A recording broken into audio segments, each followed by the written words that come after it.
Historia de la escenografía. La escenografía es el conjunto de elementos materiales y visuales que forman una escenificación. Pueden ser materiales como el decorado, la caracterización de los actores y la iluminación. Se utilizan actuaciones en vivo como el teatro, cinematografía y audiovisuales, y en otros escenarios como exposiciones y diversos acontecimientos. La escenografía tiene sus orígenes en el teatro griego, y ha vivido desde la antigüedad varias transformaciones según el lugar de origen y a las necesidades a las que se ha visto expuesta. En la antigua Grecia, como una manera de escapar de la vida de la ciudad, los habitantes de la polis decidieron aprovechar las faldas de las colinas para instalar su teatro. Las presentaciones tenían orígenes religiosos basados en la mitología griega. Su origen fue en forma circular, situado el lugar de acción en el centro, mientras que el lugar de expectación se constituía en un círculo que formaba un anillo en torno al altar. Poco a poco evoluciona. El círculo se abre y el lugar del actor es un espacio muy reducido llamado proscenio situado delante del esquema. En medio del círculo, que ha quedado del círculo antiguo de la orquesta, se instala el coro. El público en este tipo de teatro, época griega clásica, está distanciada de la acción y del actor. No pueden participar de los espacios dramáticos, además usaban el periapto, que era un dispositivo con 3 caras decoradas. Había uno en cada lado de la escena y se podía ir cambiando los decorados según transcurría la obra. Teatro romano. Más adelante es el teatro romano quien recoge todos los avances griegos y los colocará en torno a la escena.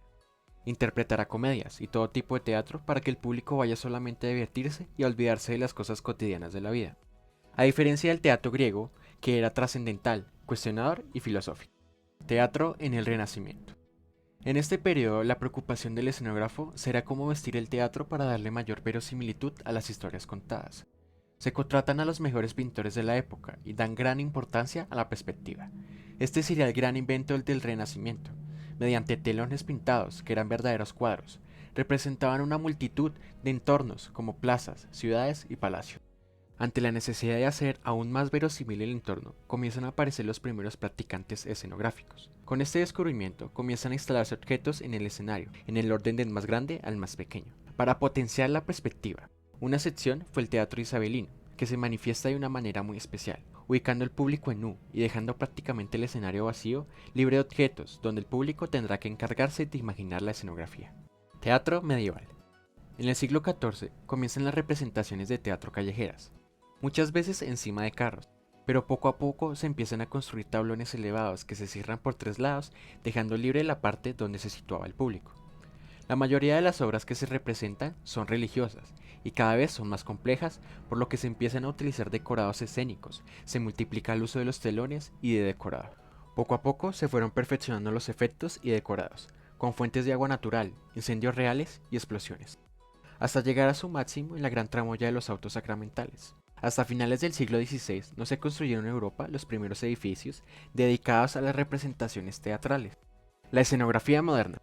Las artes escénicas han venido avanzando junto a las artes de la arquitectura, la pintura y la escultura. La aparición de la electricidad marcó un hito en la escenografía mediante la iluminación. Hoy en día se confabulan otras, provenientes de la plástica, del audiovisual, el video y mejoras en la iluminación. Esta confabulación y retroalimentación ha venido produciendo que las artes escénicas evolucionen alocadamente, en forma rápida y ágil. La escenografía se constituye como una manifestación viva, en constante evolución y con tantas posibilidades que es capaz de relacionarse con todas las manifestaciones artísticas, y no solo artísticas, que pueden ayudarle a perfeccionarse y a comunicar la mejor manera posible. Tipos de escenografías. Según sus características se pueden clasificar de las siguientes maneras. Escenografía abstracta. Se trata de una escenografía que no se enfoca en ningún lugar o tiempo en particular. En este caso, la escenografía no pretende representar la realidad, pero se compone de elementos plásticos, formas, colores o volúmenes.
Escenografía realista.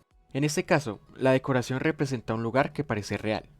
Puede ser una copia fiel de un lugar determinado, o asociar diferentes elementos que sugieran dicho lugar.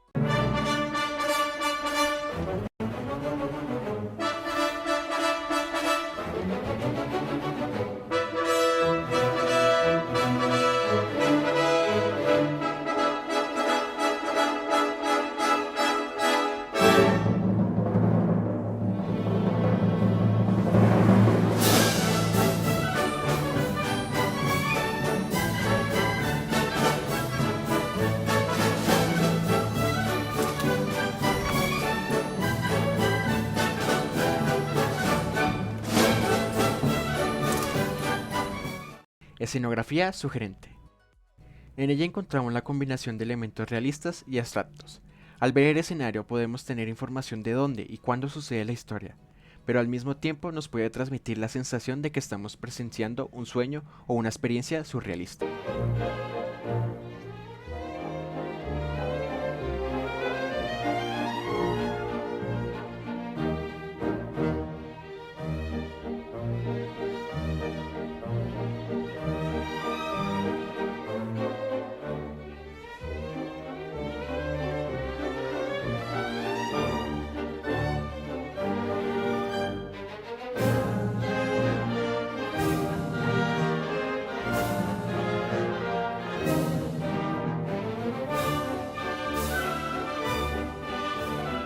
Escenografía funcional. Se trata del tipo de escenografía menos frecuente en representaciones dramáticas, ya que solo se emplean los elementos exactos necesarios para la representación escénica. Por lo general se utilizan en los circos. Este tipo de espectáculos solo usa los recursos necesarios, tales como cuerdas, pelotas, entre otros.